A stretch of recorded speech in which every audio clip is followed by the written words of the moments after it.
Welcome to another video of cognitive development and today we will discuss pre-operational stage। आज की video में हम चर्चा करेंगे पूर्व संक्रियात्मक अवस्था की, जो कि जीन पियाजे के द्वारा दी गई है संज्ञानात्मक विकास सिद्धांत में।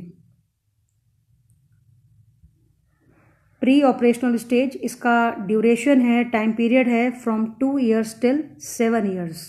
ठीक है, तो पूर्व संक्रियात्मक अवस्था 2 से 7 वर्ष तक है। 7 वर्ष तक के बच्चे इस अवस्था में आते हैं। अब हम डिस्कस करते हैं इसके मीनिंग की।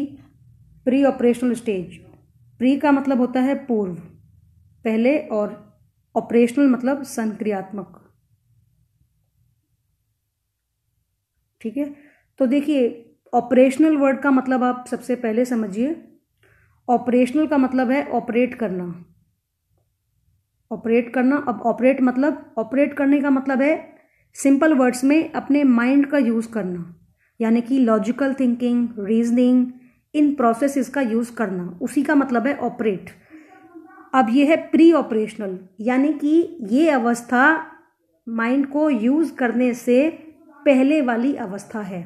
ठीक है, इन शॉर्ट आप कह सकते हैं कि प्री ऑपरेशनल स्टेज में बच्चा अपनी लॉजिकल थिंकिंग का, अपने माइंड का बहुत ज़्यादा यूज़ नहीं कर पाएगा। वो ये काम कब कर पाएगा? इसके बाद वाली स्टेज में, बट यहाँ पे नहीं, क्योंकि ये है प्री ऑपरेशनल स्टेज। क्लियर? अब इसको हम डिस्कस करते हैं वन बाय वन। हम सिंगल पॉइंट्स लेंगे पर स्लाइड और उसको डिस्कस करेंगे। अब देखिए, सारी स्टेजेस आपस में कनेक्टेड हैं। स्टेज 1 में बच्चे का जो भी ड्रॉबैक था वो ओवरकम होगा स्टेज 2 में, और स्टेज 2 में जो भी ड्रॉबैक्स होंगे, जो भी कमियां बच्चे में होंगी, वो ओवरकम होंगी 3 में और फर्दर स्टेज 4 में। ठीक है, तो हमने प्रीवियस स्टेज में स्टडी किया कि बच्चे की लैंग्वेज डेवलप नहीं होती। ठीक है, भाषा का विकास नहीं हुआ था। प्री ऑपरेशनल स्टेज में क्या होगा? बच्चे की भाषा का विकास हो जाएगा, बच्चा अब बोलकर बताएगा चीज़ों को, तो language is developed. Pre operational stage में बच्चे की भाषा का विकास हो जाएगा, लैंग्वेज इज डेवलप्ड। तो एक बहुत ही इंपॉर्टेंट माइलस्टोन है। ठीक है, इसके बाद हम डिस्कस करते हैं सेकंड पॉइंट। सेकंड पॉइंट है एनिमिज्म। एनिमिज्म को हिंदी में कहा जाता है जीववाद। ठीक है, अब एनिमिज्म का मतलब क्या होता है? एनिमिज्म को आप रिलेट कर सकते हो एनिमेशन से। एनिमेटेड मूवीज में क्या होता है? ऐसी आइटम्स को, ऐसी चीज़ों को मूवमेंट में दिखाया जाता है जो कि जनरली मूवमेंट में नहीं होती, वही होता है एनिमिज्म या एनिमेशन। तो एनिमिज्म का मतलब है बच्चा नॉन लिविंग आइटम्स को लिविंग कंसिडर करता है। बच्चा सजीव वस्तुओं को, निर्जीव वस्तुओं को सजीव समझता है। एनिमिज्म का मतलब नॉन लिविंग आइटम्स को लिविंग समझना। एग्जाम्पल है टॉयज। बच्चे के जो टॉयज होते हैं, टेडी बियर या फिर डॉल, तो बच्चा सोचता है कि मेरे जो टॉयज हैं वो भी लिविंग हैं, वो भी वो सारे काम करेंगे जो हम करते हैं। इसीलिए बच्चा कहता है कि मेरे डॉल को चोट लग गई, या फिर अगर हम बाहर जा रहे हैं घर से घूमने के लिए तो मेरी डॉल या मेरा टॉय या मेरा टेडी बियर भी साथ में जाएगा। इसके अलावा एक और फेमस एग्जाम्पल, यदि इस स्टेज का बच्चा किसी फर्नीचर से या किसी टेबल से टकरा जाता है और रोने लगता है, तो इस टेबल को वापस मारकर वो चुप हो जाता है, क्योंकि वो सोचता है कि टेबल ने मुझे मारा है और मैंने वापस टेबल को मार के अपना रिवेंज पूरा कर लिया। तो इन सभी एग्जाम्पल से ये प्रूफ होता है कि इस स्टेज के बच्चों में एनिमिज्म पाया जाता है। ठीक है, एनिमिज्म बच्चे में पाया जाता है। क्वेश्चन इस तरह से आता है कि या तो आपको कोई एग्जाम्पल दिया जाएगा और आपको बताना होगा कि इस एग्जाम्पल में एनिमिज्म है बच्चे में या नहीं। अदरवाइज आपसे पूछेगा कि प्री ऑपरेशनल स्टेज में एनिमिज्म होता है या नहीं, तो आंसर आएगा यस, होता है।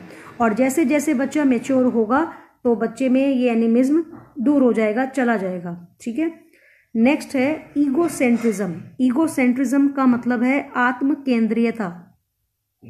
ठीक है, आत्म केंद्रीयता का मतलब है हर बात को अपने एंगल से सोचना, किसी भी सिचुएशन को बस अपने ही एंगल से देखना। ठीक है, अब आप एग्जाम्पल देखो, अगर इस स्टेज के बच्चे को कार्टून्स पसंद हैं, ठीक है, तो वो क्या सोचेगा कि पापा को भी कार्टून पसंद होंगे, मम्मी को भी कार्टून पसंद होंगे। ठीक है, ये पहला एग्जाम्पल था। सेकेंड एग्जाम्पल, यदि इस स्टेज का बच्चा डॉग से डरता है तो बच्चे को क्या लगेगा कि सभी को डॉग से डर लगता होगा।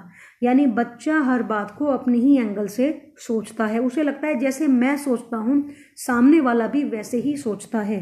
ठीक है, तो अब आपसे पूछा जाए कि प्री ऑपरेशनल स्टेज में ईगोसेंट्रिज्म होता है या नहीं, तो आंसर क्या आएगा, यस होता है। ठीक है, और अगेन बच्चा जैसे जैसे मैच्योर होगा ईगोसेंट्रिज्म बच्चे का कम हो जाएगा। नेक्स्ट है कंजर्वेशन। कंजर्वेशन को हिंदी में कहा जाता है संरक्षण। कंजर्वेशन, रिवर्सिबिलिटी और सेंट्रेशन या फिर सेंट्रलाइजेशन, ये सब आपस में कनेक्टेड हैं। ठीक है, तो सबसे पहले आप देखिए कंजर्वेशन का मतलब क्या है। कंजर्वेशन का मतलब है किसी भी आइटम को उसकी क्वांटिटी से समझना रादर देन इट्स शेप और साइज।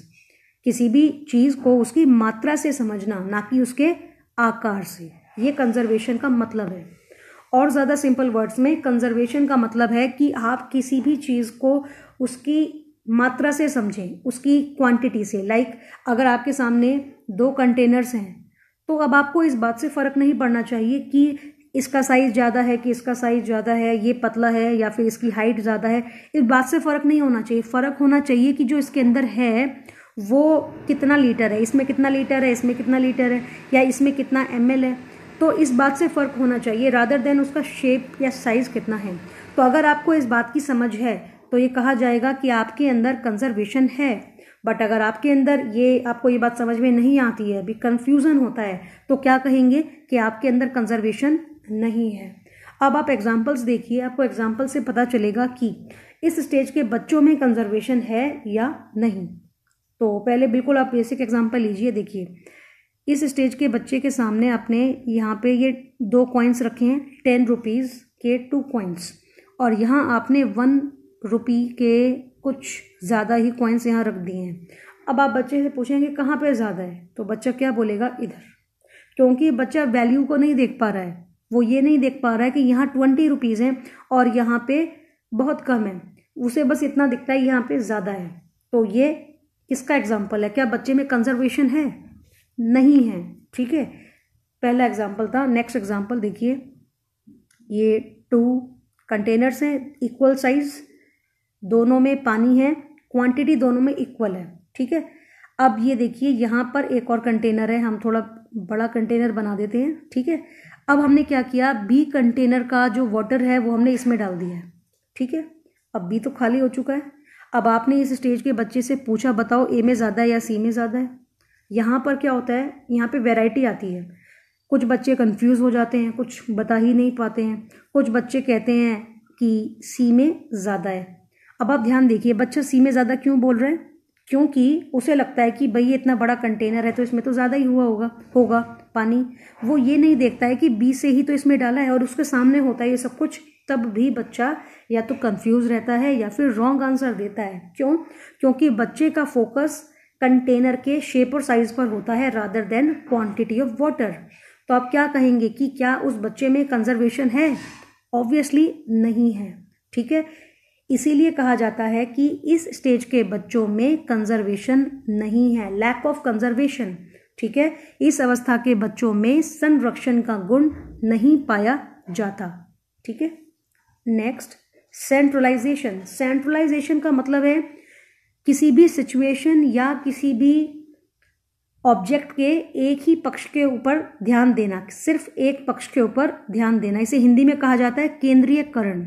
ठीक है, तो एग्जाम्पल देखिए, एग्जाम्पल है जैसे कि ये बच्चा है और ये इसके फादर है। ठीक है, ये इसके फादर हैं। अब बच्चा ये तो जानता है कि ये सामने वाले पर्सन मेरे फादर हैं, बट वो ये नहीं सोच पाता कि ये सेम पर्सन किसी के ब्रदर भी हैं, ये सेम पर्सन किसी के सन भी हैं।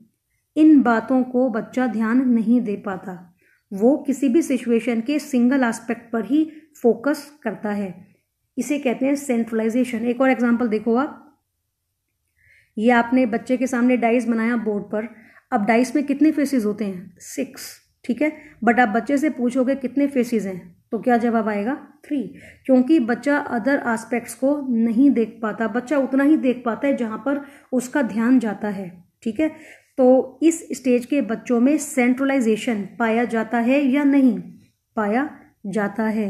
ठीक है, इस अवस्था के बच्चों में केंद्रीयकरण पाया जाता है, जो कि कमी है, एक ड्रॉबैक है।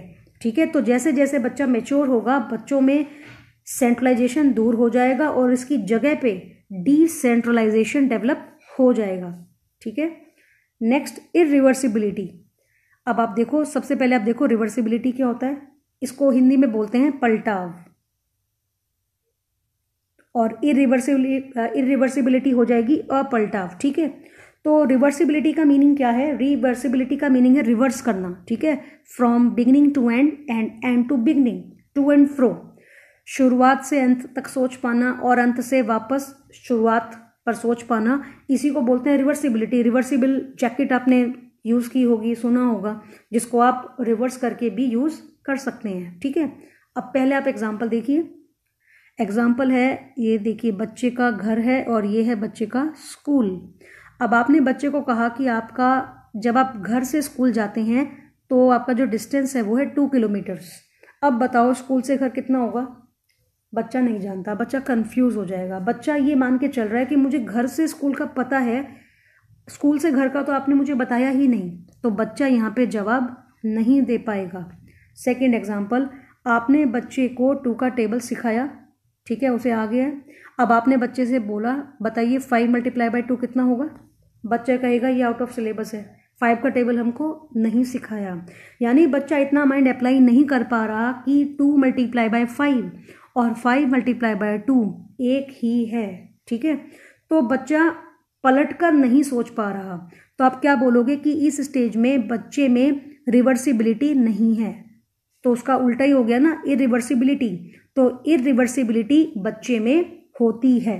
एक ही तरह, 2 तरीके हैं बोलने के। या तो आप कह सकते हो कि पूर्व संक्रियात्मक अवस्था में बच्चे में इरिवर्सिबिलिटी एग्जिस्ट करती है, या फिर आप कह सकते हो रिवर्सिबिलिटी नॉट अचीव्ड, बच्चा पलटकर नहीं सोच पाता, रिवर्स करके सोचने की जो टेंडेंसी है वो बच्चे में नहीं है। क्लियर है आपको? तो ये भी बच्चे का ड्रॉबैक है कि बच्चा रिवर्स करके नहीं सोच पा रहा है, बच्चे में इरिवर्सिबिलिटी पाई जाती है। क्लियर? तो ये बच्चे में एग्जिस्ट करती है। धीरे धीरे जैसे कि बच्चा अगली स्टेज में आएगा तो ये दूर हो जाएगी और बच्चे में क्या डेवलप हो जाएगी? रिवर्सिबिलिटी, पलटकर सोचने की क्षमता। क्लियर? Next, concept formation. देखिए, कंसेप्ट फॉर्मेशन को हिंदी में कहा जाता है संप्रत्यय निर्माण।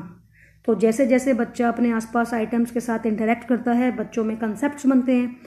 प्री ऑपरेशनल स्टेज में प्रॉब्लम ये होती है कि बच्चे के कंसेप्ट्स में मिस्टेक्स पाई जाती हैं, एरर्स होती हैं। Concept formation contains error. बच्चे के संप्रत्यय निर्माण में त्रुटियां पाई जाती हैं। त्रुटियां कैसी होती हैं? बच्चा अपने पापा को तो पापा कहता ही है, फादर को, अपने फादर को तो फादर कहता ही है, बट वो सभी मेल्स को भी अपना फादर समझ लेता है। इसी तरह से मदर का एग्जाम्पल भी आता है, बच्चा अपनी मम्मी को तो मम्मी कहता ही है, मगर बच्चा सभी फीमेल्स को अपनी मदर समझ लेता है। बच्चे के घर पे एक डॉग है और लेट से उसका नाम है टॉमी।